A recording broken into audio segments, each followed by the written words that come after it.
What's going on, guys? Rudy G Betts here, the first edition of the Rudy G Betts Show, joined by Andy Lang, Jim Malero from the Winning in the Shadows crew. What's going on? Happy to have you guys here for the first stream. Appreciate it, Rudy. Great job. Proud of all the progress you've made. And I will just start off by saying I do not do live streams with people that are not honest, transparent, and winners. So just being on here, I cannot recommend Rudy's bets strong enough. So you're one of the real ones, Rudy. Thank you. I appreciate that. Jim, how are you? Oh, I'm doing great, man. It's Friday. Thank God, right? Right. We're happy. We're happy. We got some money to make this weekend. Excited to get into it.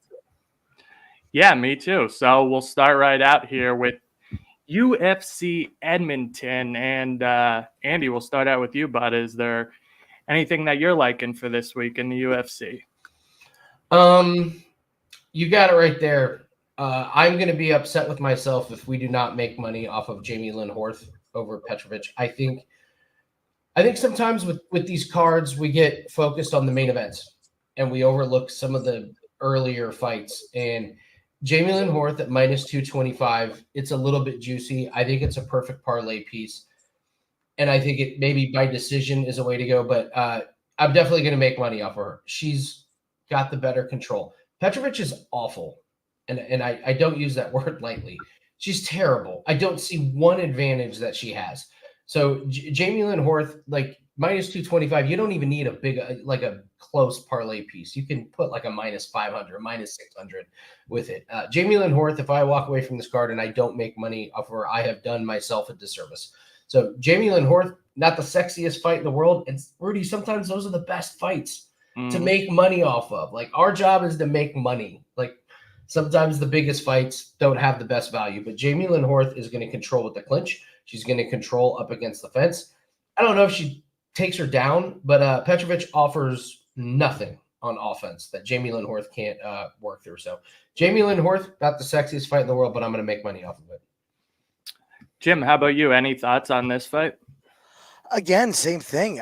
You can't take till round 3 to finish Na Liang and have me be putting money on you. It's just not, I don't care what number you're at. All right. That should be a round 1 finish or an early round 2. The fact that it took her to round 3 just shows that the offense she's going to bring towards Horth, I don't think is going to really affect her in any way. And when you're not afraid of anything walking back at you, you can just fight your fight.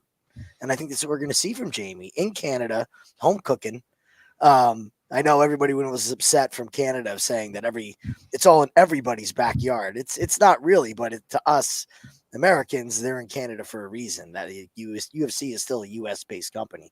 So to put the Canadians in Canada, I think it's a spot for her to win. So I like Horth in this spot. And I agree with Andy. At 225, you're probably not going to play her straight, but you can put her with anything. Mm-hmm. Jim, did you hear Cody Safdie said he's like, it's shorter for me to drive to Florida than it is to Edmonton. He's like, technically it's Canadian, but we're not all from that area. Like this is not something that we all adopt as like our own. So yeah, I'm about 8.5 hours from the Canadian border. So I mean, like, it's not that big a deal. Mm-hmm. All right. So we'll go to any other ones, and I'll talk about this one here. Alexander Romanov and Rodrigo Nascimento. Will pull up the methods of victory here. So, yeah, I like Nascimento in this spot here. I mean, Alexander Romanov, every time I feel like you're expecting the guy to, lose weight, take fighting a little seriously, look a little better on the scales, not look like a tub of goo. And the guy's just been a dumpster fire since the early part of his career that he came into the UFC here. Rodrigo Nascimento, I believe if he beats Derek Lewis, he's a favorite here. But Romanov does not fight anything like Derek Lewis. He's not going to have to worry about the big bombs. And I even think Nascimento could get a finish in this fight here, especially in the second or third round. It wouldn't surprise me. But looking at the odds here, you really get a nice plus price on any method victory or his money line. So I'm not sure if I'll play either decision or maybe one of the inside the distance, but I do like Nascimento at a small plus price in this fight. I'll go first. Romanov has stretch marks at weigh-ins and face-offs. It's just his physique is a disaster. My heart goes out to him because he's been a pretty open that life has been very rough for him, and I don't know if he's fixed all that. He kind of plays it close to the vest, so he's not one of those guys that pours it all out when he talks about things. But we've seen him give up in fights. We've seen his cardio is non-existent after the first round. And Rudy, I'm with you. Like Nascimento was beating Derek Lewis, and Derek Lewis lands the big shot, as Derek Lewis can do in the third round. Romanov is not landing anything in the third round. No. I'm with you 100%. I thought Nascimento looked great at weigh-ins, and then not only that, it turned out he actually weighed a little bit more than Romanov. Like he might actually be bigger than Romanov. Romanov was this guy that just all the hype in the world. He's finishing guys, he's dominating guys, and loses that really strange decision to Tybura, and it's been downhill ever since. Romanov is just not a guy that will ever see my money until I see something drastic, and physique didn't look good. And Jim, you and I have talked about, you got to look at Romanov at weigh-ins and see how he goes. He did not put any confidence in me whatsoever. Oh, this is great. This is great because we spoke about this before on our show, and I got to tell you, man, he didn't look great at weigh-ins, but he looked better than he did last time. I will say that's not hard. I know. Yeah, the bar is very low here. I know. This is not a barn burner of a fight by any means in this heavyweight division. Let's be real here. The weakest division on the UFC roster. And I think he looked better. Now, that being said, I don't care what condition he comes in. He doesn't have 3 rounds of offensive cardio. We know that. There's cardio, and then there's the ability to finish a fight. And that's going to be gone about, at best, 2 minutes into the second? At best showing he's ever had as far as finishability. Now, could he get it done 100%? But I've been saying all week, this is just a live bet spot for me, man. I don't feel comfortable putting anything down ahead of time.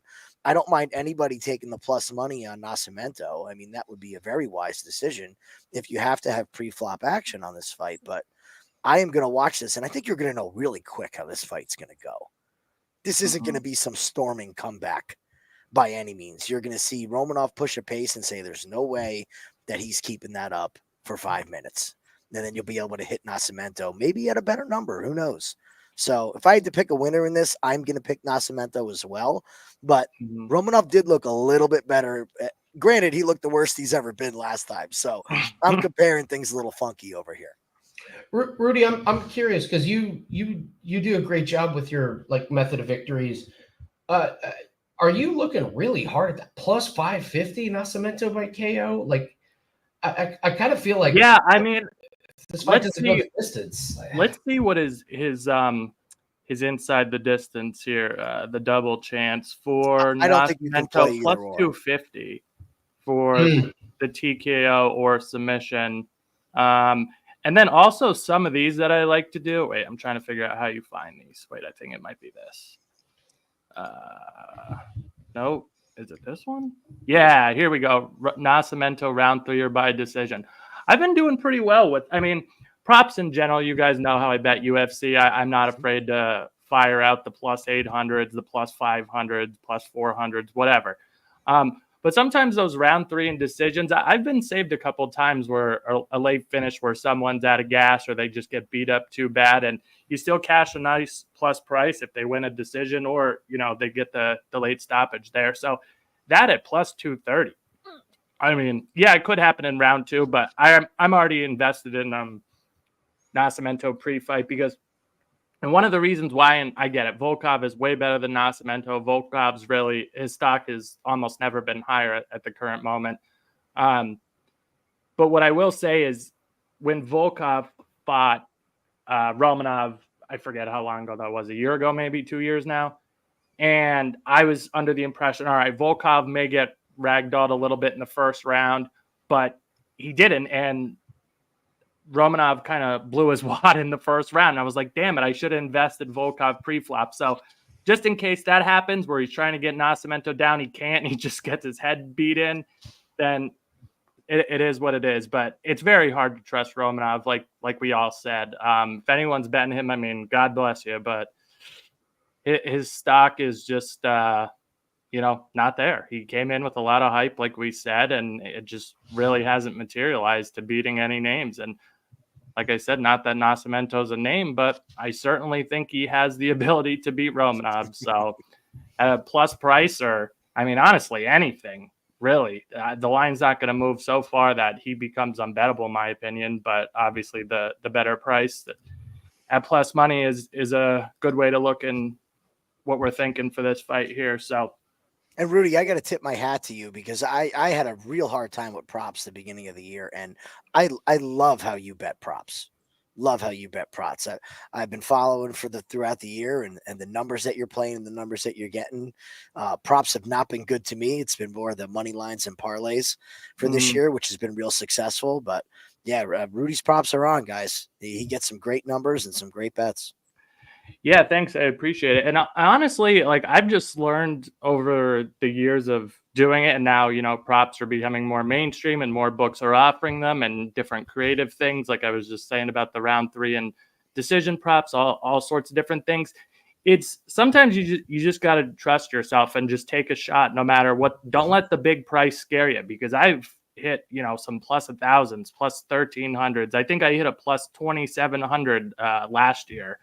On a fight. I mean, don't let the big numbers scare you. Obviously, don't go betting the farm on a huge plus 1,000 or whatever. But if you take a couple pokes, you only need 1 or 2 to come through, and you're doing well. You're doing well. So my advice to everyone that likes to bet UFC is, dabble in the prop market a little bit. You're going to throw away a lot of tickets, and that's fine. But at the end of the day, if you just get 1 or 2 nice ones at an event, you'll be good, and things will go well for you. So I think that's just, in my opinion, that's the most beatable part of MMA is just the prop market. Really, that's how I make most of my money. I mean, sure, I have money line bets all the time, every card, but the props are really where you could pick up some big time units. So for everyone that likes to bet UFC, I would say definitely get yourself familiar with the prop markets and all the options available to you.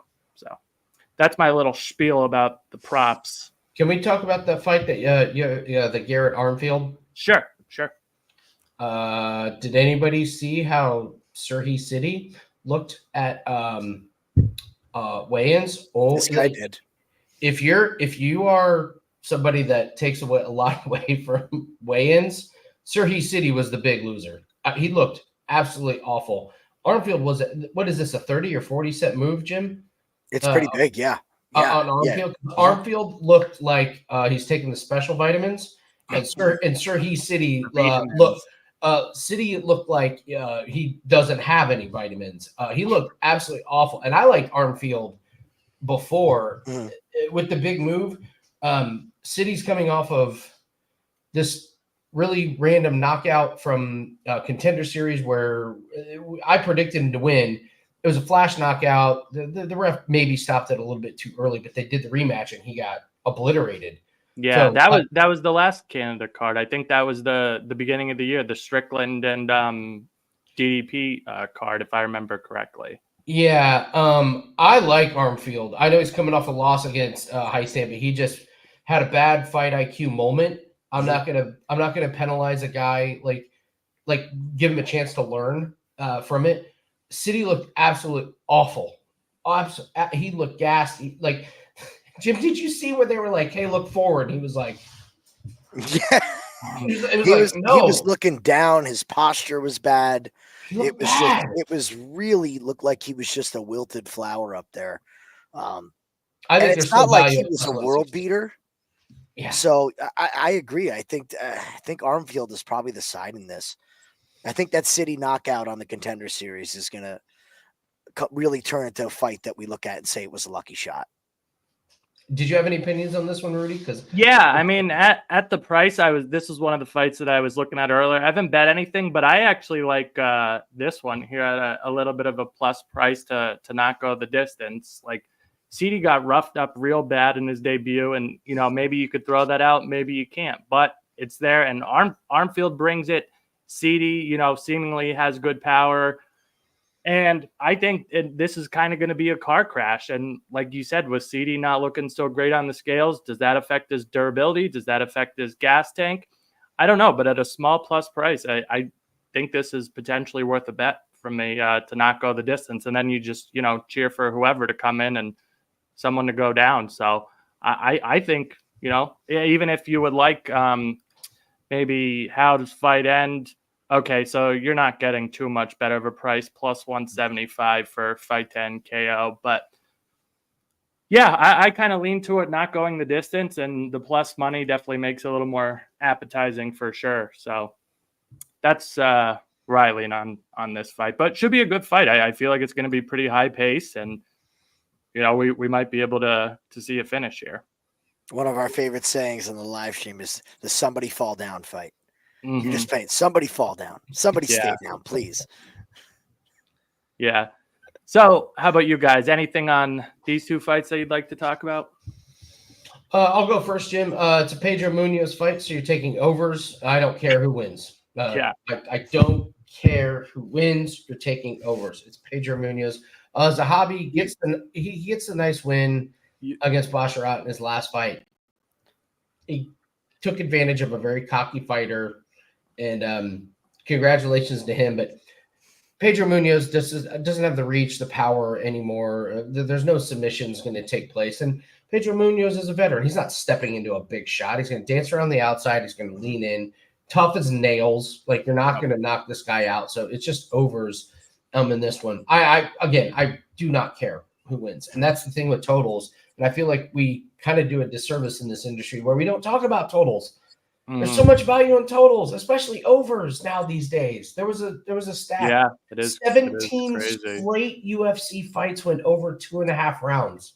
17 straight. These new gloves have really, destroyed the KO markets. And I look at it as they're giving us value on the over. So Munoz and Zahabi is going over. And then what was the other fight? The other one. Was the Victor Henry? Victor Henry and Jordan.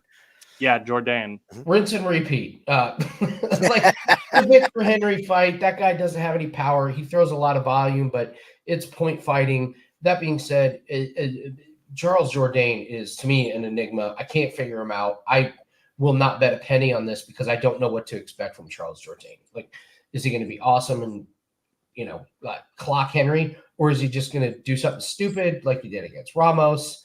But this fight, I don't find much value in unless you take it over, just because it's a Victor Henry fight. But man, if you're not taking advantage of the Pedro Munoz and over, you have to. It has to be part of your portfolio somehow.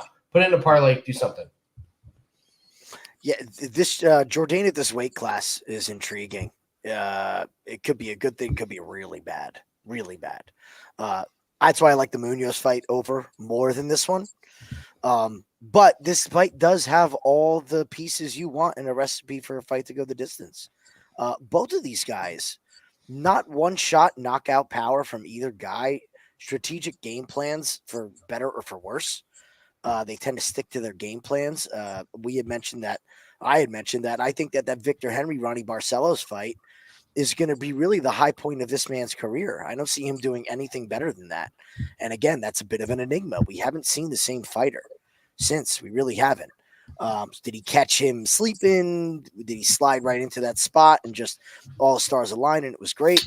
Jourdain at this weight class, I thought he made the weight okay on the scales, but you can see a large difference in muscle mass and size from this man, and I don't know how that's going to affect him. I like Pedro, and I love the over in that fight. I think you're getting a pretty damn good number on Pedro by decision. This Ayman Zahabi 4-fight win streak is not something that I'm willing to hang my hat on and back that guy. Again, it's in Canada. That's why he's getting the fight. He's a Zahabi. I get it. Pedro by points plus 200. There's a lot worse you could do, but yeah, it's the over parlay with something. Yeah, realistically, you could bet either guy by decision and profit a little bit. Sure, you're not making a big coin, but I don't see where the finish. Obviously, it's a Pedro Munoz fight. the guy's as durable as they come, and now he's definitely inching towards the top of the durability leaderboard because Max got his head taken off, so he's another one bites the dust.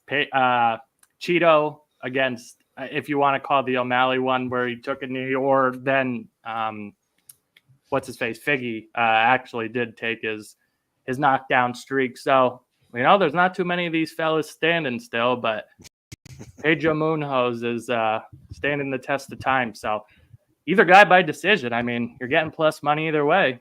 So if you bet appropriately, you could make money regardless of who wins. Because barring injury, I don't see a finish in this fight. I just don't. But as far as this and the Jourdain fight, I don't really have much of an opinion one way or another. These are just kind of sit back for me. So yeah, we'll go that fight to screams split decision. Yeah, the Munoz fight. That screams. Everybody, no matter which side you're on, you're mad at the end of that fight. So I'll ask you guys this. I don't have any bets on this one, but Mike Malott, Trevin Giles. Obviously, Mike Malott's last fight, also in Canada, hometown kid. He laid an egg to Neil Magny, totally gassed out, and got finished by Neil Magny in the third round, of all people, because he's really looked great lately. Neil Magny, beating up on all those prospects lately since that fight. So that's all you got to say about Mike Malott, really. I don't want anything to do with Mike Malott here. I just can't trust him, especially at this price. You think maybe it's a get right spot, but Trevin Giles, I mean, hey, he gave what's his face? He was winning up until he got knocked out. Prates. Yeah, Carlos Prates. That's right. So, I mean, have fun if you're parlaying up Malott or betting Mike Malott. You won't catch me doing it, that's for sure.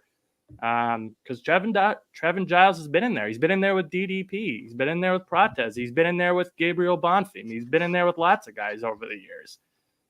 It's not I don't think this is a layup here for Malott. We'll see how much he grew. We'll see how much he learned from it, but easy stay away from me. Anything you guys thinking about here?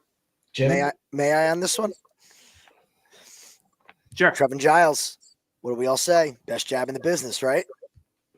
Yeah, it'd be great if he threw it. That's all we got to keep hearing is best jab in the business. I got the best jab. Doesn't throw it. It's great. It's not infuriating to watch at all. Look, Trevin Giles against Prates. I get what you're saying. He was winning. He was looking awesome. I couldn't believe it. I was like, what the hell's going on? Yeah, here? he has. We were shaking in our boots. I had a big bet on Prates in that, and I was shaking in my boots. However, I think it was nerves, man. I mean, we've watched every second of Prates. We're big fans of Carlos Prates. Been on him from Jump Street. He was our BMF winner from the Contender Series. And I think he was just frozen for 2 rounds. Mm-hmm. You saw him kind of get comfortable. And then the next fight he comes out, well, I don't know about Prates. What does he do? Nukes the guy. Okay? So this chin of Giles, I think this is a stylistic nightmare for Trevin Giles, but you are 100% right. We don't know what we're going to get from Mike Malott in round 3. I mean, or do we know? Do we just straight up know that he's not going to have much in round 3? I believe personally that the firepower is going to be enough for Mike Malott. His submission game is top notch if he has the cardio to be able to get it there. He doesn't absolutely. And I'll take the Four Loco. We call the jump guillotine the Four Loco. Okay.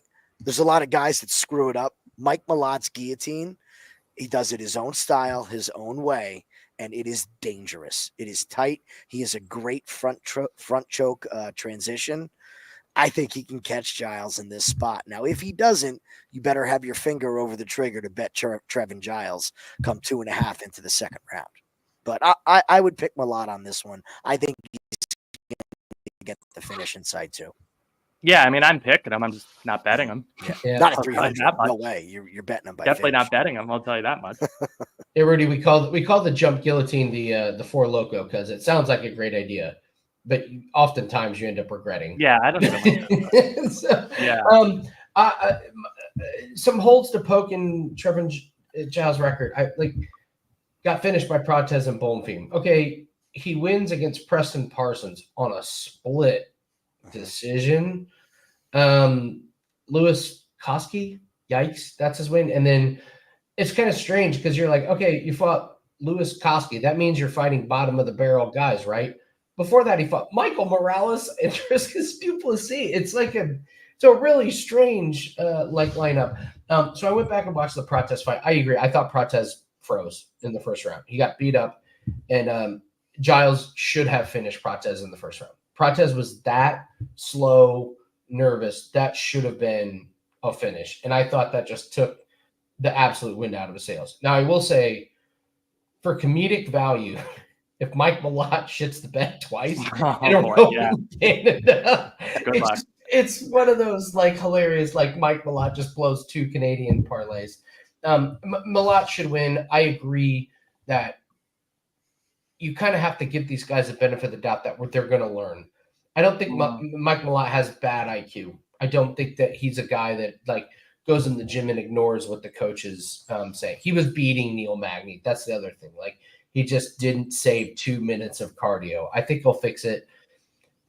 Minus 300 sucks. Do I get nervous about putting it in a parlay? Yeah, but I'd put him with Jamie Lynn Horth. I would put him with Jamie. Oh boy, I would. I would do that. That's a fun one. That's a fun one. I don't even like his finish, his KO submission. Minus 140. I think he was minus 150 or 60 for a double chance, if I remember right, against Magny. We all know how that went. So. I actually love him by decision. This is the perfect fight to save your cardio. To not you just came off of a loss because you gassed yourself. Let's reel. Maybe I will say though, Trevin Giles does get finished against these prospects like it's his job. So that would be the one concern I have there, because he really does. I mean, but do you think it's a KO? See, I'm looking at the submission decision and even. I mean, yeah. To me, that's the way to go. You got to get the finish one way or another. In my opinion, you got to show people that you're for real, and you just mismanaged your energy. But I just not even in the minus 140 to finish. I don't even like that price. So there's really nothing for me here unless you're betting Giles, and I don't really want him either. So neither does the UFC, Rudy. Nobody. Officer Giles. Having the business. Yeah. So, all right, on we go. Anything you guys are liking here? Go ahead, Jim. Caio Machado at weigh-ins. Oh my God. Yeah, right. Who is this? What a transformation. Do we feel that there is going to be? Is this just going to be a weight cut and? I don't know how to move my body at this weight class. I expect better speed. I expect better movement, but did we concentrate too much on making the weight and not improving our skills? That's the big question I have for this fight. I think Brenson Ribeiro absolutely sucks. I think he's a horrible fighter, horrible IQ, absolutely wretched takedown defense and ability to get back up. I've never seen somebody so ripe to be knocked out, literally fighting on one leg in round 1 and manage to win a decision and go 10 more minutes of fighting in Ribeiro's last fight. This Machado weight cut just has me twisted. I don't know what we're going to see. And I feel like a lot of people are banking on improvements, but did we only get the physical improvements? Are we not going to see actual in-fight improvements? I mean, that had to be, you think about the amount of hours and time that it took to get your diet right, your everything right to get down to this weight class. How much time did you spend improving and working on your techniques? Because that's what Machado needs. He needed more fitness, but he's a very, very sloppy fighter. And if we don't see that improvement at this weight class, he's ripe to get knocked out. So I don't have a bet on this. This is just this fight is polarizing to me. So curious your guys' thoughts. Andy, how about you? What do you think, bud? This goes back to the theme of it's so much easier to fade bad fighters and bad teams than it is to support great teams and great fighters. It's hard to be great every night, but when you're bad, you're bad. And Brenson Ribeiro is bad. This is a guy that knocked out Bruno Lopez on Contender Series, and Bruno Lopez came in sleepwalking. And because it's a first round knockout on Contender Series and Dana White gets a hard on. He puts him in there, and what happens? Zhang knocks out Ribeiro immediately in the first round, and then Brunson Ribeiro going to decision against Magomed Zulaf, who is awful. Just absolutely trained. Both of those guys are train wrecks. This is a bad fighter. Take advantage of fading a bad fighter. I actually, Jim, I'm going the other way. I think the diet and everything's good for him. He'll look flabby. I think it's better. I think he's going to be more crisp. And it's not going to take a whole lot to beat Ribeiro. I will buy into the weight cut. Helping, think he's crisper. His cardio is going to be a little bit better. And Ribeiro is just a fade. You fade the bad fighters. He's a bad fighter. Yeah, this is a saying I have with a lot of my friends in football, and I'm actually glad you brought it up, Andy. But sometimes, you get what you ask for. And when you bet a guy like Bredson Ribeiro, or you bet a bad football team, or you bet a bad hockey team, or what have you, you just sometimes get shit. And that's just really what it is. I like Kyle Machado here. I think, honestly, he might even find a finish in this fight. I think he probably gets a knockout, but yeah, like you guys said, I mean, Ribeiro, I've used the word dumpster fire to describe Romanov, and I'm using dumpster fire to describe Ribeiro here. I like Kyle Machado. He's not as flabby, which is good. He doesn't look, as slow and prodding. We'll see how that works out for him, but I mean, obviously, we know this is a very low-level fight and everything, but at the same time, what does Machado really even need to – he doesn't need to be brilliant here to beat a guy like Bredson Ribeiro. So I like Machado here, and I might even, dabble in some props. We'll have to see where the night takes us here. But that's kind of my 2 cents on this fight. Again, this card isn't the best, but – for viewership, but for money, there's always money to be made on these UFC cards. So one fight that I wanted to talk about here, this is really a fascinating one. I'm glad you're picking this. Of course. The people's main event, so to speak, with Derek Lewis, obviously a big fan favorite, and I'll tell you what, I like Derek Lewis here. I like him to get a knockout in this fight. And you know what? I actually think he might even get a takedown or two in this fight. He might only need one if he gets on top. Rudy, you don't even need to come to me. You're already checking off the boxes.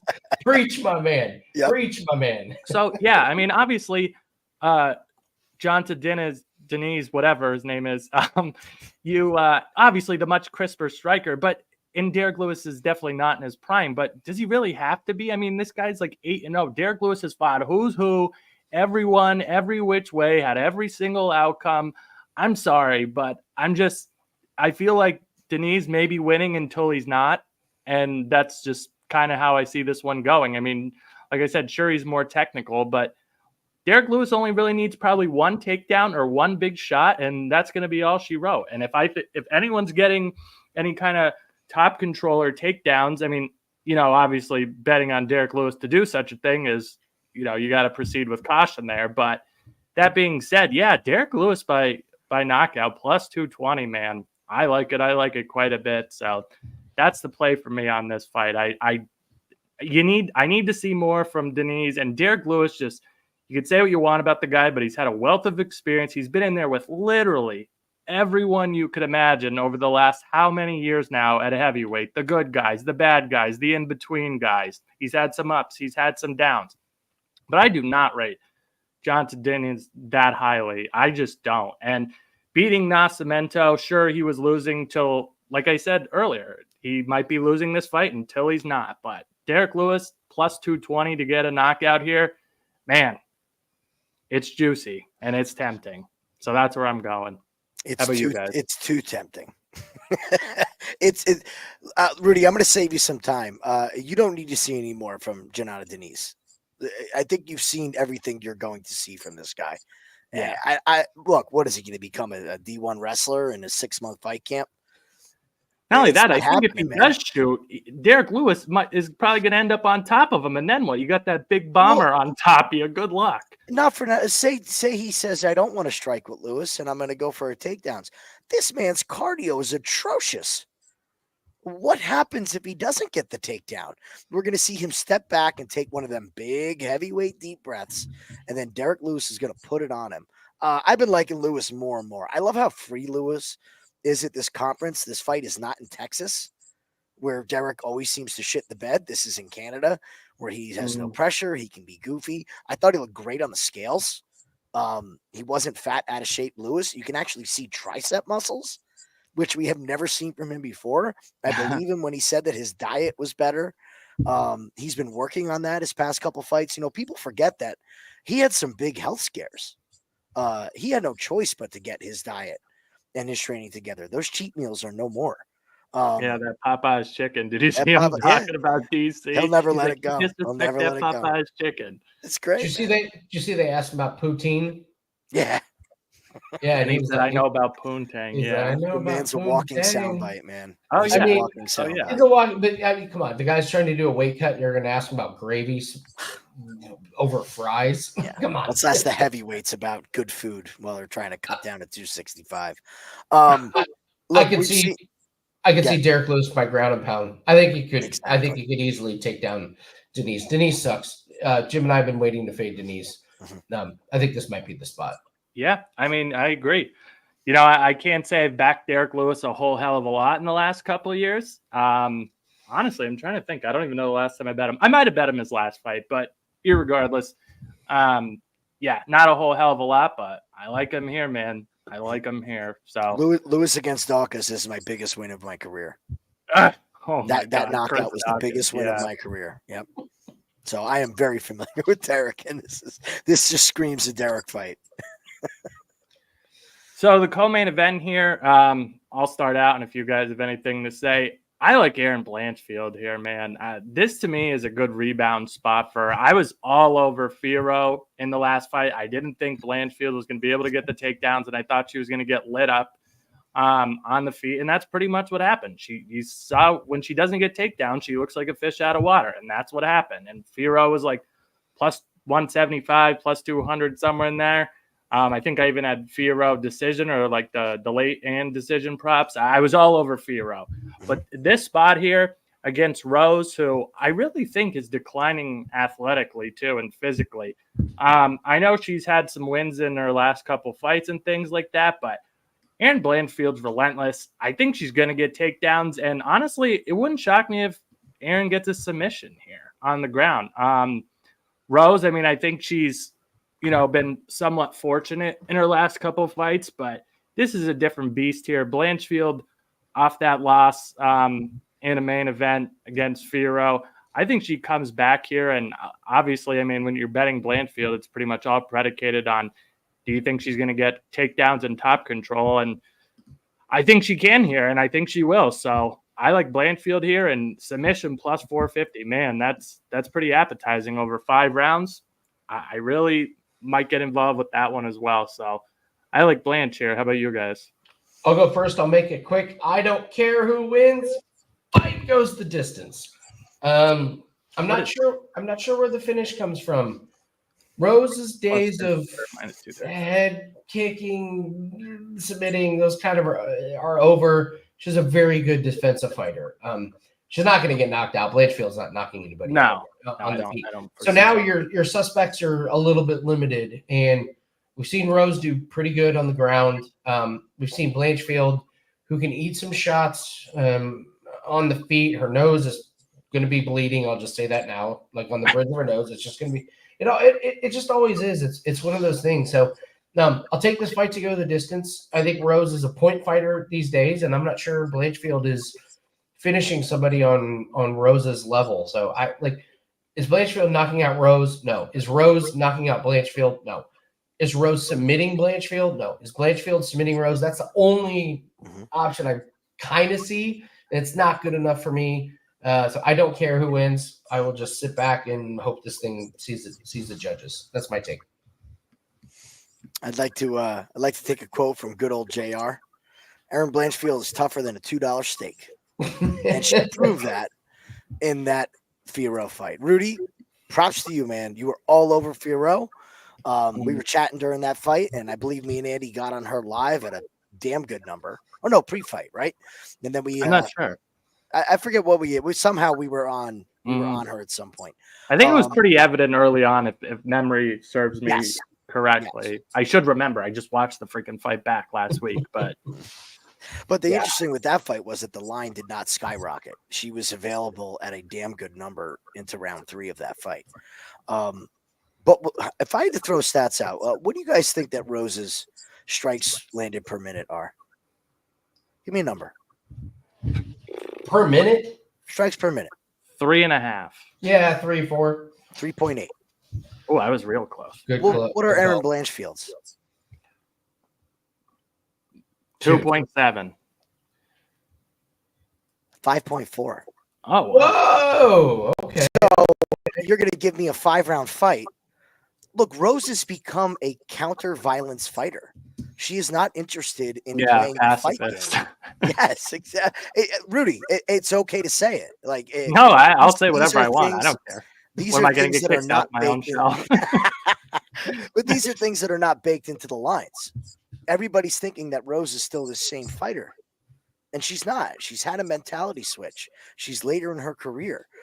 She's just risk adverse. She doesn't take chances, and she Mhm. doesn't put herself in positions to absorb damage. We saw this in the Carlos Esparza fight. She doesn't lose that fight if she just lands 1 or 2 more strikes a minute. 3.8 is not going to cut it. Not in a 5-round fight. It's just not. So I agree with you, man. I'm liking Blanchfield more and more and more and more. Bounce back spot. I Younger think it's a great fighter. price too. I really do. I think the Rose name value and the fact that she's, her results. I'll say that. I'll say I believe the results are misleading. However, I think the Rose name value and the fact that she hasn't been on like a huge skid or anything like that is kind of holding some weight here, and obviously the much more popular amongst the casual viewing audience. I think we're getting a nice price on Blanchfield. I really like her in this spot. It's a playable money line. It really is. Oh yeah, I could see it I going think it's long. even a discount. I really do. The submission is the only way this fight ends, and it's on the Blanchfield. Yeah, I mean That's it. So main event here. I'll just be super quick and let you guys have the floor. I like Albazi here. I like him by points. I'm normally not a big decision bettor. I get in my head about decisions and stuff like that, but I just don't see the finish for either guy here. I really don't. I tried to make a case to bet Albazi inside, but I just don't think I can. And you know what's weird? I just realized this is Albazi is actually 1 year older than Brandon Moreno. And it's kind of crazy because I think there's something to be said about all those fights with Figgy, man. It just seems you go back, you watch the first one, then you watch the last one, you watch his last fight. It just looks like he's losing a step, like physically, athletically, and he's only 30 years old. But I just think that goes to show the guy's in a war every fight. I mean, the guy does not know how to, pace himself and take it easy. That's one thing. The guy does find himself in these backyard brawls all the time, and eventually that just goes to show you could get, beat up and on the decline and at 30 years old like that. And Albazi, 31, but he really is like a young 31. And I think he could get some control time in this fight. I don't think he's going to piece Moreno up on the feet. Moreno's definitely the better striker, the better point fighter. But I think Albazi here, if he gets some takedowns, he could get some control time and mix things up. And he's more than competent on the feet. No doubt about that. But I think the key to success here for Albazi winning this fight will be the control time. And I think we're betting on the more in prime fighter here, and plus 230 Albazi by points. I like it. Jim? Brandon Moreno made his pro debut in 2015. This is not your average 30-year-old with miles. This is a lot of miles, fight miles. And like you said, there's damage in every single fight, wins and losses.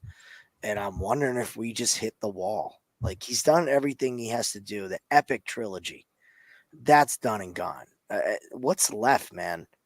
And I had spoke about this earlier. He had verbally said, I don't want to fight anymore. Not this year. I got to take some time off. I got to wait till the following year. What the hell are we doing here in November? Yeah, that's normally a bad sign. I'm glad you brought that up. Yeah, I'll let Andy say why, the two reasons that it could be. But that makes me really worry about Moreno and Albazi. I agree. I think this is going to be control time. I think this is going to be a decision. Come on over to the dark side with the decisions this year, because Yeah. it's just they Yeah, just they've keep going, man. They just keep going. something to it Albazi, I for thought sure. looked absolutely amazing on the scales. Amazing on Yeah, the he scales. did. Pumped up. He's got that look in his eye that he's ready for this fight. He's been thinking about it. They finally throw this kid a name, and he's only 31. He's Mhm. got the injuries taken care of. He had the surgeries that he needed. I think this is his time. This is two ships passing in the night going in different directions. So I agree 100%. Albazi money line, Albazi by decision. Great number on the money line. You don't have to screw around with the decision. Oh yeah. Just For play the sure. money line. Yeah, so when we see fighters, you have to try and get in the head and the mentality of a fighter, which is very, very difficult to do. So Moreno comes out, tired, done. He loses 2 split decisions in a row. It's got to be frustrating.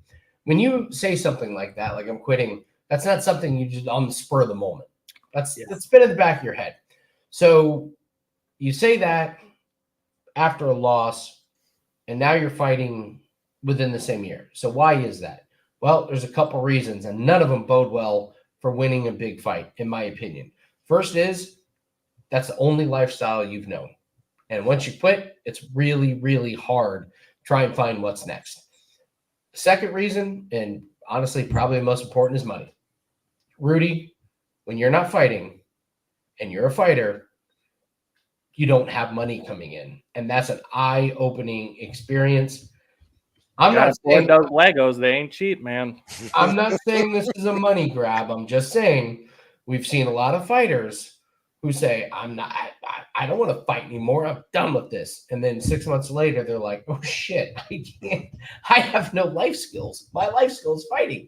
So now I will say this. This is a nice matchup for Moreno. If you just on paper, if both guys are fighting at their peak, it's Moreno. The wrestling is a little better. The jabs are a little better. The striking. But the motivation probably is in the corner of Albazi. Like when it comes down to biting down and swinging like really, really hard, who's training harder? Probably Albazi. This is a guy that 3 fights ago was fighting Figueiredo, the shitty one, Rudy, not the good one. The shit brother. That's The bad been one. gone a long time now. Yeah. Yeah, we've seen this with someone like Steve Urseg, who has, come alive early in his The championship hangover. A lot those guys, once they lose that belt, man, there is I don't care what anyone says, we've seen it so many times. Yes. Once you lose that belt, man, a lot of these guys, they don't really come back the same. They just don't. Sure, maybe they get a win here, they get a win there, but very, very, very seldom do we see them return to their former selves. And one of the things that I forget which one of you guys mentioned it, but Moreno taken off after he loses, the title there and loses some fights. I go back to, I was thinking about this earlier and just, get my thoughts together and whatnot. And we just saw it with Adesanya. And, that was, again, like you said, Jim, passing of 2 ships, DDP coming up in his prime. He's hungry. He wanted that so bad. This is a huge name for him, a huge opportunity. And he did the damn thing. And I mean, all props to DDP. But if that fight was, and you guys know I'm a huge DDP guy, I've been riding the train for a very, very long time. That being said, I just thought, Izzy didn't even look that great. And if it was 5 years ago, it's a whole different ball game. But that was a lot of my handicap in that fight. And it's kind of a good chunk in this fight, too. It reminds me eerily similar. Not how the guys fight, but situationally, and guys coming off kind of that championship layoff after they finally lose their belt, and they don't really tend to come back the same. So, yeah, that's my thoughts. I think we're all pretty much in agreement here on the Albazi side. So, may I real quick? One sec. Sure. We have Absolutely. to, as MMA bettors, realize that sometimes we have to take what fighters have done in their previous fight life and throw it away. We have to accept that it's not the same fighter. The Izzy versus DPP, people were betting on the Izzy from 5 years ago. You brought up a great point. Okay. Yeah. We have to be able to segregate years of careers. and realize that the first 5 of years of your career, you're one fighter. The second 5, you're not that fighter. And we can't bet that name value. That's where a lot of guys get in trouble. Like, of course, he'll lose. Youth and motivation, that is so much more key than what you've done once you're in that back 9. That back 9 is rough, man. It is a rough place to be. Yeah, no disagreements from here. I think we're pretty much all in the same boat here. So, Andy, I know you said you had a college football play that you're thinking about for this week. What game do you have, buddy? Well, this is a theme. We're fading bad teams as opposed to supporting good teams. Sometimes that can be really tough.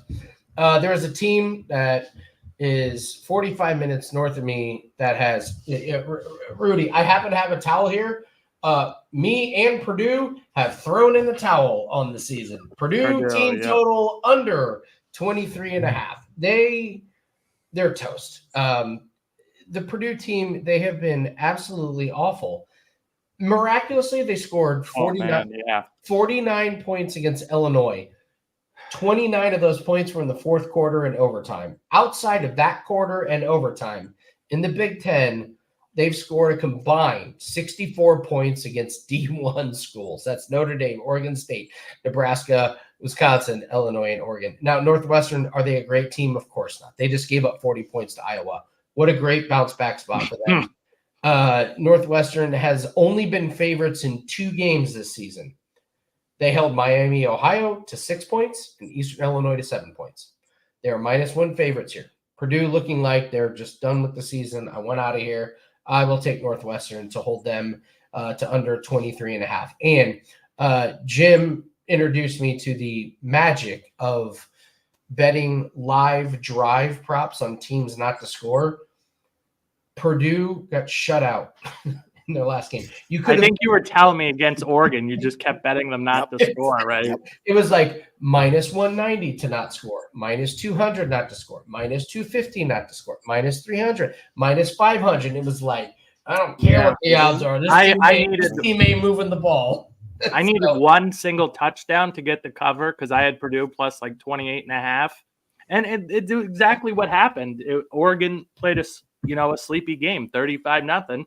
I needed one fucking touchdown. They couldn't do it. So fading this Purdue team. So Purdue's in the doghouse for me right now too. That's for sure. I mean, needed one touchdown. They had the cover. Literally one touchdown. Couldn't do it. Like 35-0. Like really? You have 35-7. We would have got a cover. We would have got the cash.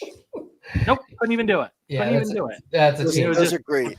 Pathetic. When you're looking at the thing that really pisses me off is like, I felt like I read that game perfectly. I figured Purdue would get, 10. It would be 30-10, something like that. Oregon wasn't really going to show up, and they really didn't. You could tell Oregon wasn't, going balls to the wall in that game. And Purdue is just so hapless on offense that they couldn't score a fucking point. And Oregon gave them the chances, man. But it's just a hapless offense. And yeah, I mean, I don't have a bet on this game, but I'll certainly be rooting for you. And yeah, Purdue hasn't given me any reason to be inspired about an offensive outburst in this game. So yeah, that's my thoughts. But good luck on the Boilermakers here laying another dud.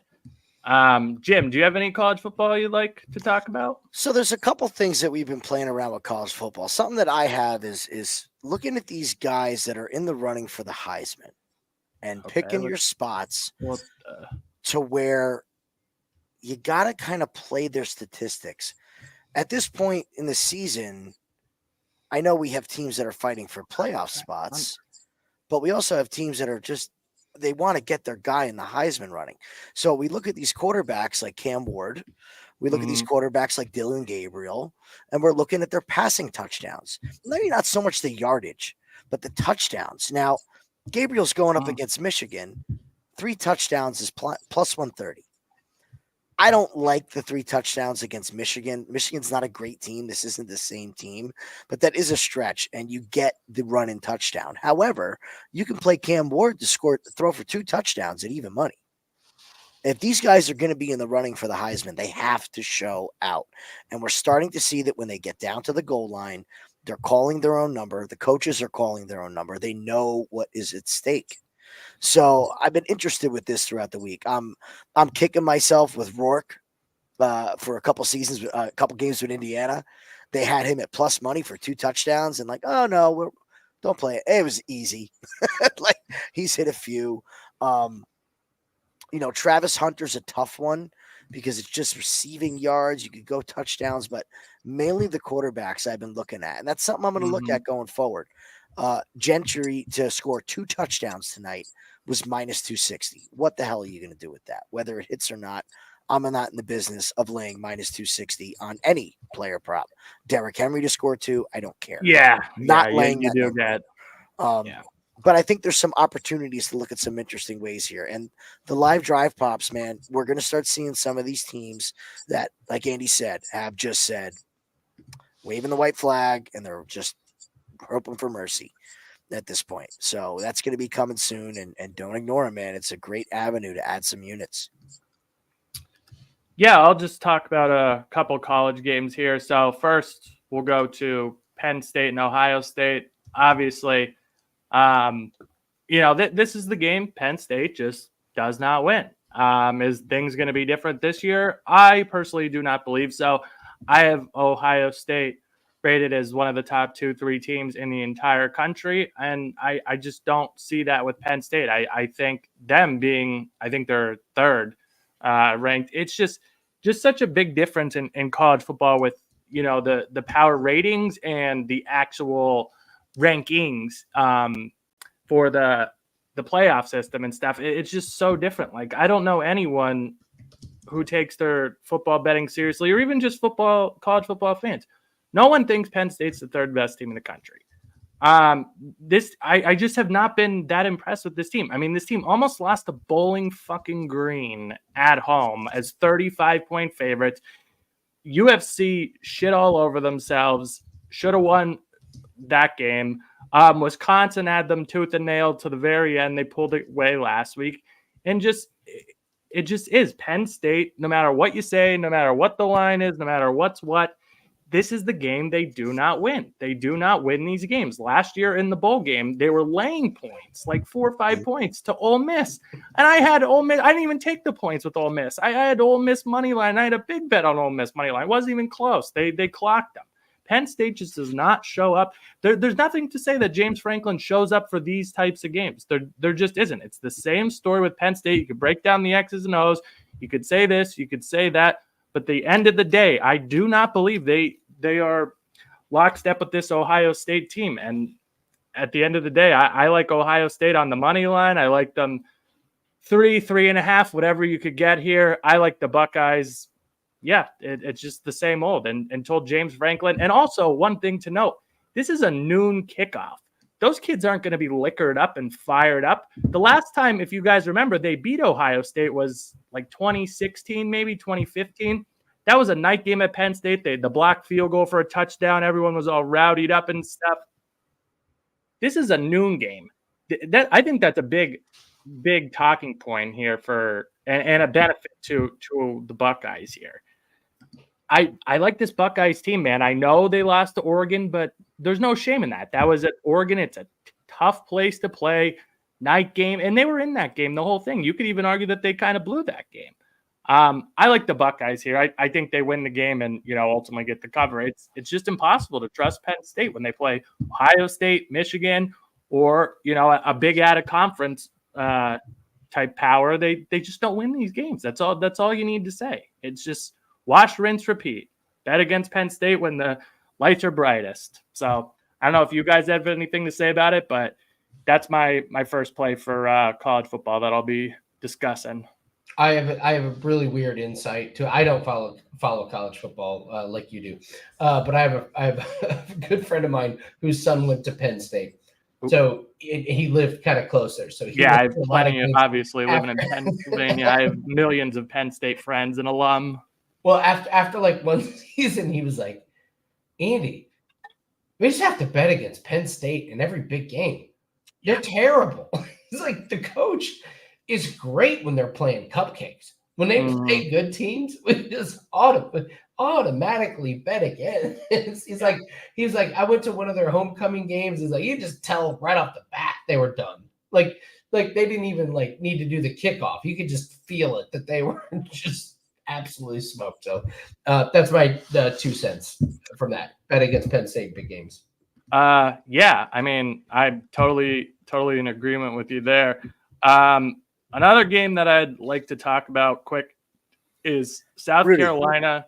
I have a few questions about that game. I was on mute. Sorry. Sure. Do you think that Penn State's going to put up points? No, I really don't. They made a lot about this Andy Kolnecki, the offensive coordinator coming over from Kansas, obviously. And that's what I do think. I mean, like I said, I live in Pennsylvania. I'm, 2 hours max from State College, not very far. I have plenty of friends that went there, plenty of friends that are fans. So, very, very familiar with Penn State and all the struggles that they've had over the last 40 some odd years. But yeah, I mean, even with this, that was a lot of their problem, I think, in the past. Is they just offense was, very outdated, and you can't win college football with that style of offense. But even so, I mean, you even look at, everyone says, oh, James Franklin, the running joke, punch one in late for the alumni to cover the spread. He's that bastard that always knows some stuff. Yes, he really hasn't been covering point spreads. And I know this is a home dog and a rivalry spot, blah, blah, blah, all that bullshit. But it's just so hard to trust Penn State. But to answer your question, no. And I don't think they can get in a shootout with Ohio State. If anything, I think a low-scoring game benefits Penn State more than anything, because I do not think they could keep up. If that game goes off the rails and it gets to a track meet, they aren't winning that game. No shot. So I would say Penn State and under are correlated if you do like Penn State, which God help you. But I'm with you. I do not like Penn State. I thought they were very lucky to get that USC win. Example of thank God USC covered, because boy. But that was a prime Penn State traveling to the West Coast, and everybody's on Penn State, and it'd be trouble. However, I do have a player prop in this game, and it's something that I've been cashing pretty good at, and that's Tyler Warren. Look, he's a big part of the Penn State offense, and if he's gonna get these snaps in the Wildcat formation or as quarterback, okay, they're extra snaps, and it's at the goal line. So you can get him to score at even money. I think that's worth a stab. He did not score last week. Before that, I believe it was 3 weeks in a row that he scored a touchdown. So he's coming off, or 2 weeks in a row. So he's coming off 1-0. I think in this game, James Franklin is going to have to use him. The question is, can they get down there and make it happen? But that's actually something that's in my account for this game. Night eyeball beforehand. Yeah, in Pennsylvania, we actually don't have access to the college prop market, but I would have to look at my offshores, but not pull. Just like I can't bet on Rutgers. Everyone to see, but yeah, So I'll take your word for it on the Tyler Warren to get in the end zone. One of the games that I want to talk to, and this is even moved, this is moved now. Maybe it'll come back before kickoff tomorrow. We'll see. But South Carolina and A&M, I think this is a sneaky game under the radar here. And obviously, hand up if you could see my whole desktop pad here. Big LSU. I mean, everyone that knows me follows me. Big LSU game. Very disappointing result last week. Very disappointing result losing to A&M. But I will say, man, A&M had no business winning that game, because with Connor Wigman at quarterback, he had about 54 yards, if memory serves me correctly, before they pulled him and went to the backup and basically ran a military style offense. I think he threw 2 passes the whole game, and it didn't matter because LSU missed 3 field goals. They had a field goal attempt, the snap to hit the kicker or the holder in the face. That's bad, right? 3 interceptions. I mean, LSU beat themselves, and that game was there for the taking. And credit to A&M, they fought back. Coach made an adjustment. Mike Elko on the fly there, went to the backup, and LSU wasn't prepared for that. And it is what it is. They win.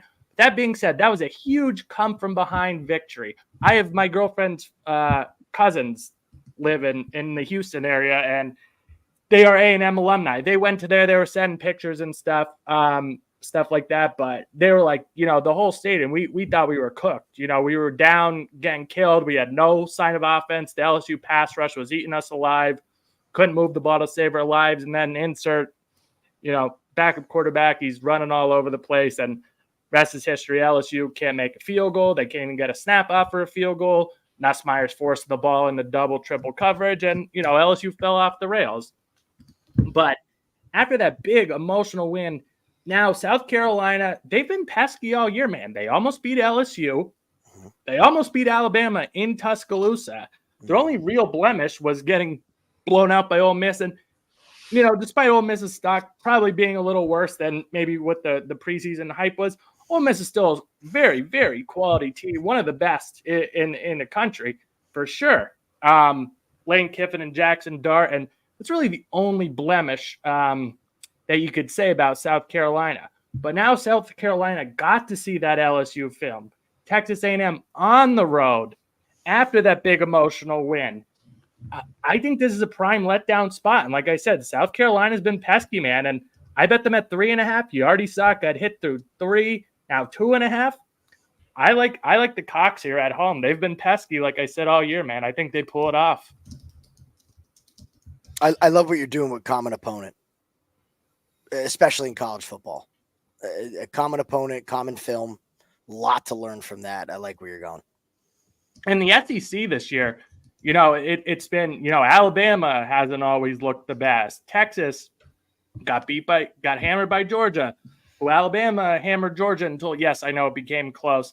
You know, the dichotomy in the SEC is huge this year. You know, LSU beat South Carolina. Now Texas A&M might lose to South Carolina, who beat LSU. And, you know, it's a good place in the SEC right now. Things are happening. We're not getting as many predictable outcomes.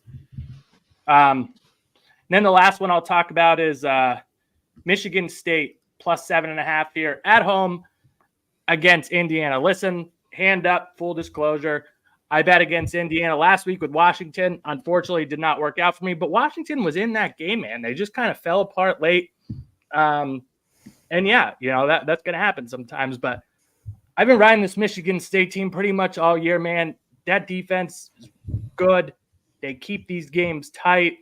And this is Indiana's really first true road test. I mean, who has Indiana played? Who has Indiana beat? No one really knows.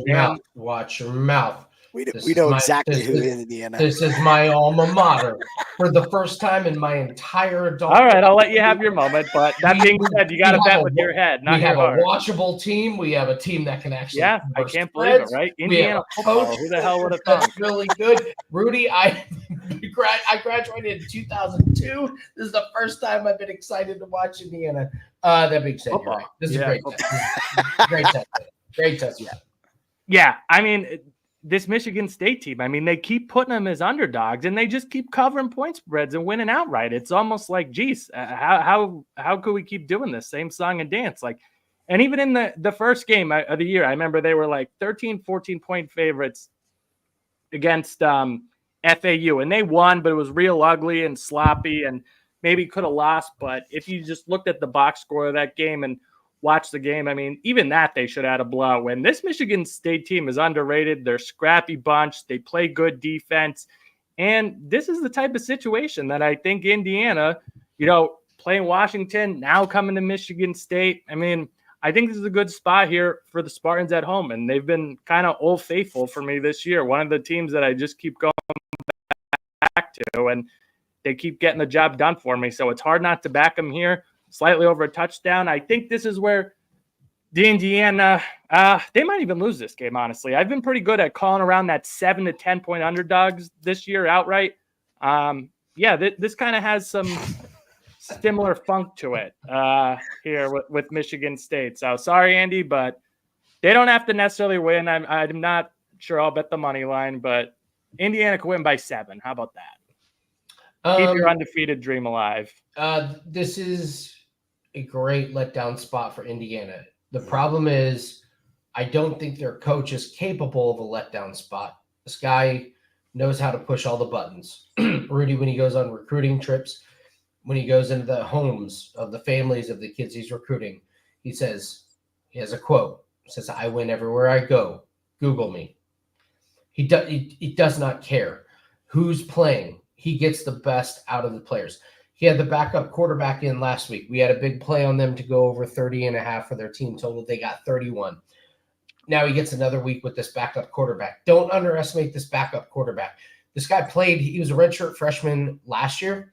He chose to stay with the new coach because he believed in the new coach so much, even though he knew he was going to be the backup. He was like, the last year's coach was such trash that I think you're going to get the best out of me.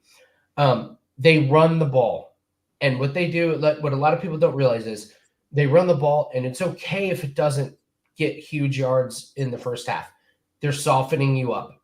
And in the second half, they're going to average 6, 7, 8 yards per carry. They got their eyes on a big prize. They're ranked 13th.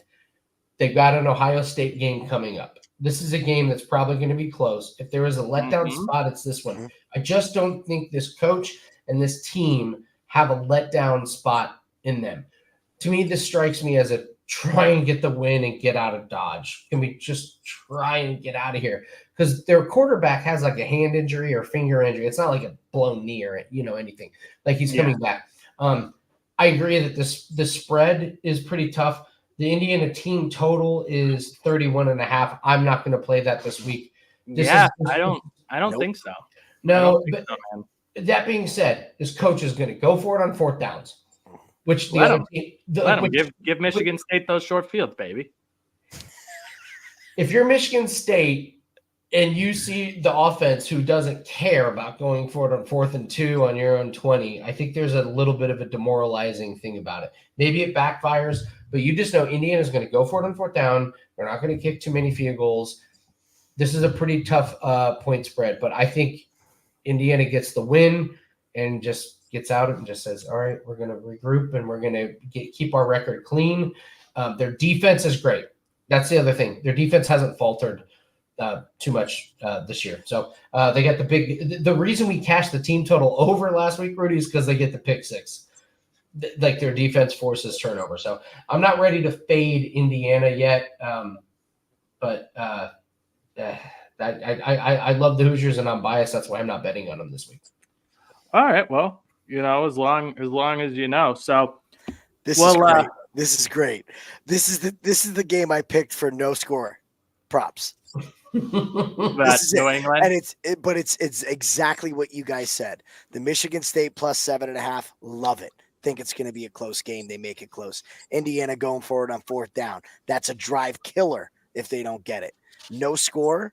This is exactly what I want for two teams to play a tight game and not score points. This is great. I love that we all landed on this game. It's awesome.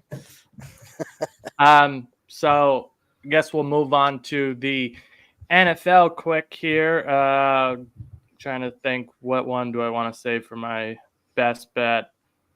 All right, this one moved. I mean, full disclosure, I bet it when it was Packers plus 3.5, but if you want to bet it now or wait till 3 or play the money line, I don't think it's going to matter here, but I like Green Bay at home here in this spot here against Detroit. Listen, I mean, I get it. Detroit's awesome. Maybe they're the best team in the football. Maybe they're the best team in the NFC. They're great. They're fantastic. But really, I think Green Bay is just as good as Detroit. I mean, I can't imagine, especially when it was 3.5. I just don't see where the Lions are so much better than Green Bay, especially going to Green Bay. The Lions have been humming, and at some point, I just think when everyone knows how good you are and everyone keeps betting on you and everyone keeps winning money on you, I think at some point, the value is just not there anymore with Detroit. And, Green Bay, they kind of came out of nowhere in the second half of the season last year. They've pretty much largely continued on the right path this year, even winning games with Malik Willis. I know Jordan Love, potential groin injury going on here and stuff like that. But even if Willis has to step in the fray, but Green Bay's getting bet Love's going to go here. So, yeah, I mean, I like Green Bay. I trust them to come up with the game plan at home. We got to remember this is a Green Bay team that, Obviously no Rodgers, no Adams, stuff like that, but this is a team that's done well against Detroit. And especially at home, I really do. I think these are pretty much even teams, probably going to split the season series, win one in Detroit, win one in Green Bay. I like the Packers here at home. I think it's a good spot for them, and I think they get the job done. So I like Green Bay here. I'll go real quick. Jared Goff outdoors, high of 52. This is on grass. Give me David Montgomery over 12.5 rush attempts. This is a Green Bay team. You mentioned it. Groin injuries. Oh, yeah, those don't linger. Jordan Love's going to be dealing with injuries for the next month or so, probably for the rest of the season with how banged up he is. This is a classic Detroit Lions. They're going to lose at some point. I like you with the spread. I would even take the money line on that. Yeah, that's what I'm saying now. Under 3. I don't think this is going to be a game where the points matter. I think the winner covers regardless. So I love what Green Bay has done against quarterbacks the last 3 weeks. Rudy, they have committed to blitzing pressure. We're like, if it's 2nd and 10, you're going to have to throw the ball out of bounds. You're going to have to beat us deep. I think Detroit counters that with a lot of running. That's why I like the David Montgomery over rush attempts. And one good thing that you brought up here with the Jared Goff. Everyone knows Jared Goff is his home road splits, his outdoor splits. This is not the same guy when he travels on the road. Not that 50 is cold or anything like that, but this is a lot colder than 78. And yeah, and this is the thing. Like last week, I bet the Jaguars against Green Bay +4, +4.5, 5, whatever it was. It didn't matter. They covered any of those numbers, but you saw Green Bay. That wasn't a spirited full effort Green Bay team. I know Jordan Love got banged up and all that stuff, but who the hell are the Jacksonville Jaguars? It's the Jaguars. The whole handicap for the most part was the spot. Green Bay hosting Detroit. This is a chance to get even with the division, and really make a statement here that you are the power of not only the NFC North but the NFC in general here. And obviously, they don't play a full game and a flawless game, and really, came down to the end there to just sneak out with a win against Jacksonville, which kind of honestly, in a weird way, makes me feel better about this spot here that, hey, our eyes were on the Lions. We got it. We still didn't play our best game. We still got out with the win. Now let's go take care of business at home against Detroit. And the sharp money is clearly coming for Green Bay here. Like I said, it was 3.5 just a day or two ago. Went through 3, now 2.5. I think the wise guys are seeing what I'm seeing here with the live home divisional dog. I think these teams are pretty much even Steven. And if you're going to give me points at home in a divisional game, I'm almost going to bet the team, blind, and no matter who you are for the most part. So hard not to look at Green Bay here, in my opinion. I really don't have much to add. You guys nailed it as far as that goes. The running game of Detroit. Goff is going to be good for 1 turnover. I think we see points in that game. Lions defense is not the same without Hutchinson. It's not. There's going to be points. I think we see a bit of a even that's what Detroit's done all season. They got lit up by the Titans. That score was so misleading. I know Detroit covered them, blah, blah, blah, and good for them. And, man, they let up like 400-something yards last week to the Titans. That score could not have been any more misleading. The Titans played a much better game than the score would indicate there. So I agree with you. Man. Like I said, I really do like Green Bay. It's just kind of up to you guys with how you attack it here. So with that, guys, let's go to the best bets and your favorite dog of the week. So Andy, you want to start out with a dog of the week here? Favorite plus money? Yeah, does this have to be a UFC or anything? Anything. Okay. Anything. Any sport on the weekend, any plus money you're liking, you just tell me and I can pull it up for you. Okay. Well, I will go to UFC. You got it. I'm going to go out on a limb, and I'm going to go Jasmine Jasudavicius and Ariane Lipski under 2.5 rounds at plus 200. Okay. There's a chance that Lipski... Did that get canceled? I'm not seeing it. No, it's No, it's up there. They look. They both. Oh, Yeah, here it is. there you go. Here it Yeah, is. they both look great at Here it is. Lands. Yep, you're good. You're good. Lipsky has pulled upsets in the past. Her striking, I think, is going to be better than Jasmine, but I'd also think Jasmine, there's a chance Jasmine gets her on the ground and submits her because Lipsky has shown some pretty big vulnerabilities on the ground. I think there's a just outside chance Lipsky catches her when Jasmine shoots in. If Lipsky doesn't catch her, Jasmine could absolutely get her on the ground, wrestle her down, and grab the neck. I think Lipsky is a live dog here, and if she does beat Jasmine, there's a chance it's because she catches her on the chin, wobbles her, and gets the ground and pound. I think this is one of those where like everyone's like, "Oh, the women's fights, take the overs." I'm gonna go the complete other way. A Lipsky ground and pound is live. Jasmine submission is live, so I'll take that at plus 200. Wow. Okay. Jim, how about you? Your dog of the week. I'll go to the UFC as well, and I'm going to go with Amir Albazi. Okay. I can't ignore this narrative. I've seen it too many times. I'm not even going to mess with the decision. I'm going to take him right at the money line. What do you have on? Okay. Yeah, 142 plus 142. Yeah, I just think that this is two ships passing in the night. I can't ignore this script anymore. I will not be fooled by name value. I will take what, as we know, there's a short shelf life for a UFC career. And Brandon Moreno, like I said before, has been fighting since 2015 pro.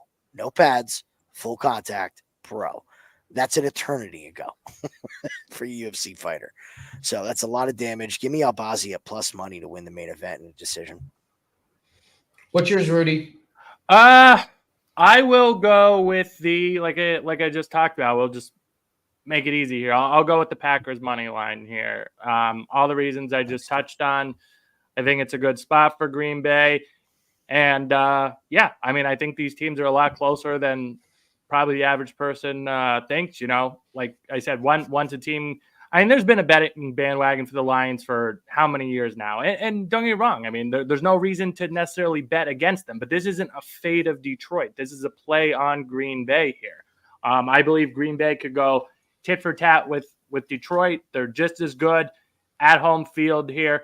And, you know, like we kind of said, that game last week with the Titans, I mean, Mason Rudolph leading an offense to 400 yards. Mason Rudolph and the Titans can't score against anyone. They can't move the ball against anyone. I mean, there wasn't a great look. Yes, I know you could say the look ahead spot and all that stuff, but still, look ahead or not. I mean, getting just totally, you know, shredded up by the Tennessee Titans offense without Hopkins too. You know, not a great look. So I like Green Bay. We'll use them as my dog of the week. And then in the NFL, trying to think, do I want college for NFL best bet? There's two that I've kicked around. We will go with the Atlanta Falcons -3 as my best bet for the week. I like the Falcons here. I think it's a great spot. So Dallas last week, you know, the 49ers have been their bugaboo over the last couple of years in the Mike McCarthy era. They haven't won any games, even the games that they should win, going back to some home playoff games. You know, last week, seemingly a decent spot for them against San Francisco. San Francisco all beat up, still can't get the job done. Who does Dallas have on deck? The Philadelphia Eagles, the first one of the season here. I like this spot for Atlanta, man. I mean, Dallas, Micah Parsons probably not going to go here. The Atlanta offense, Kirk Cousins has been playing better. He does look like he's healthier. Kyle Pitts finally is getting involved in this offense. Kyle Pitts. Huh. Yeah, right. I love Kyle. I know. MIA for forever, but we finally have something here. I like Atlanta here in this spot. I think this is, you know, such a good spot for them. A very, very tough travel and situational spot for Dallas. Dallas, I mean, this is just a team that cannot get out of their own way, man. I thought that was a good situation, you know, for them to potentially play spoiler last week with the banged up San Francisco team. It didn't matter. They couldn't do it. And pick yourself off the mat of the team that's kind of had you by the balls in the last couple of years. You can't beat them. Then you walk with your tails to the leg from West Coast California back to Georgia here, and then you got to go back and play the Eagles the following week. I just don't know how up for this game. And even if they are, I just don't think they have the talent here. I think Atlanta puts up points. I would even consider looking at Atlanta's team total over, but ultimately I like the Falcons here in this spot. I think this might be a blowout. I will help you with this. So Kirk Cousins, I think he's thrown a touchdown in 64 out of the last 66 games he's played in. They asked Trevon Diggs about what his availability, and it was something like they are a dumpster fire. Yeah, he said something like they said something like I'm questionable, and he's like, "What's your injury?" And he's like, "I have a tear in my calf." Well, that's great. Thank you, Trevon. A tear in your calf. So I support that play. How about them Cowboys? My best bet, Rudy, is going to be Bo Nix over 217 and a half yards passing. This was 213 and a half. This was 213 and a half earlier today. It's already moved up to 217. Why he's playing the Ravens. Ravens, number one rush defense. Dead last pass. They give up 291 yards passing. There's no reason for any team to try and run the ball against the Ravens. Mm-hmm. You pass the ball. And I know what the thing is. Like, Bo Nix, he can't pass the ball. He threw for 284 yards against the Panthers. He can pass the ball. He's got some weapons. There's no reason for Denver to try and run the ball more than 20 times just to keep the defense a little bit honest. This Ravens defense has been exposed. They cannot guard wide receivers. They can stuff the run, but nobody's trying to run against them. They're trying to pass because it's wide open. And let's say Baltimore kills them. Great. I will take all those second half garbage passing yards all day long. No matter what the game script is, Rudy, Denver's going to have success passing. And this total is so low just because he's a rookie. He's had some bad passing games against Jim's Jets, who are number 2 passing yards per game. Like, the numbers are all out of whack. You fade these bad secondaries. You fade the Jaguars secondary and the Ravens secondary. Bo Nix, low number. I know people are not too excited to bet on Bo Nix over passing. That's where the value is. All right, Jim. What do you got for your show best bet? I'm going to get a little wild here. Probably a play that everyone's going to think is crazy. And, Jim, why are you betting this? But the proof is in the pudding. I'm going to take Baker Mayfield to go over 1.5 touchdowns against the Kansas City Chiefs defense. I know the defense is great. I know we're missing Mike Evans and Chris Godwin. But the Bucs do not run the ball when they get in close. They haven't run the ball for or just anything. No, they don't care. They don't care to. Like, if Bucky Irvin runs for 7, he comes back to, like, good job, Bucky. We'll get you a carry in, like, 2 quarters. Like, they don't commit to the run. We just saw this offense did not skip a beat with their number 1 and number 2 wide receivers out there. Baker has done this in all but, I believe, 1 game this year, right? So you're still going to hang plus 135 on a team that I know is not going to run plus the ball. 154. You have 54 on FanDuel? It's gone up, Jim. Like, that's what's so crazy about it. Yeah, we're getting better numbers on this play. This is great. Keep it coming. Keep giving me plus money on Baker to run for 2 touchdowns or pass for 2 touchdowns. Is it going to hit every week for the rest of the season? Probably not. But it's going to hit way more times than it doesn't, because that is the only way this team is going to move the ball. And let's not rule out. Here's the other last point I want to bring up. Sure. These turnovers from the Chiefs, they're not stopping. Okay? We even Has got one Mahomes against thrown an interception every single game? I feel like every single game. Why are we not betting that every week? Jim has. Jim's been talking about it. I've had a couple good ones. I've had a couple ones. I don't know why. I always forget to bet it. He throws one every week. I know. And they're not even like blatant. And it's tip balls, and he's just allowing people to get close to him and mess with his throwing motion and stepping into throws. 777. Wow. He's going to give, if he gets this turnover, he's going to give him a short field. The episode 1 parlay plus 777. I'll probably bet it just for, the good vibes. First episode. Kick it off. First episode parlay. I'm going to play this for the rest of the year. It's that simple. And I think we're going to make out okay.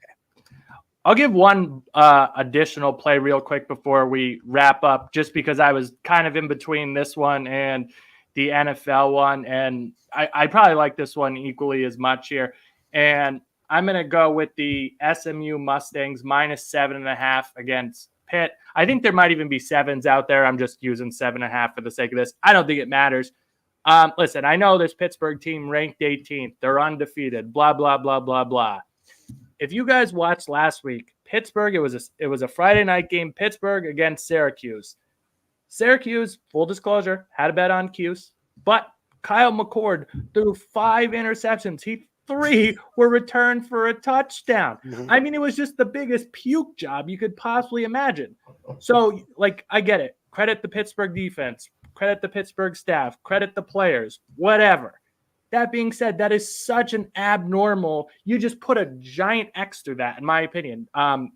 Syracuse was done before you can't even. I mean, you're just deflated. You're way behind script.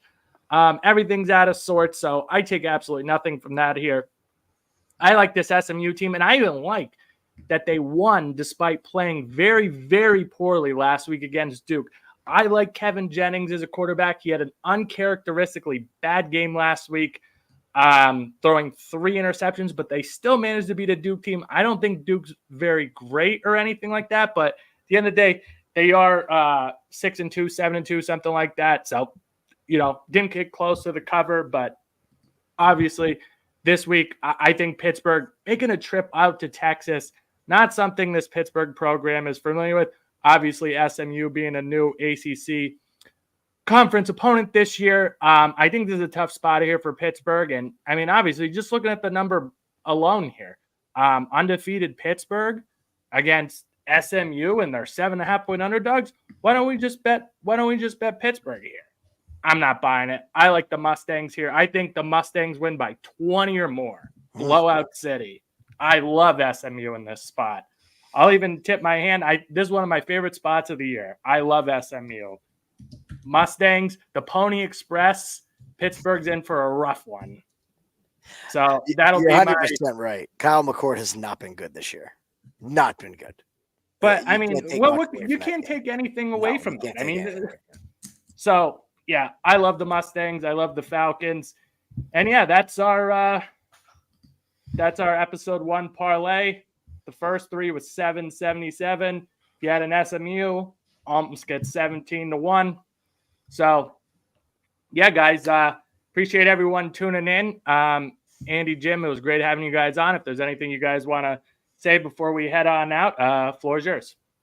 No, all good, man. Thanks for having us on, brother. Yeah, man. Good time. Absolutely. Well, thanks everyone for tuning in for episode 1 of the Rudy G Bet Show. Going to try to pump these out as often as I can and, get everyone on board and things like that. So appreciate everyone's time tuning in, and hopefully we cash some tickets. So good luck, guys, and take care. Have a good weekend.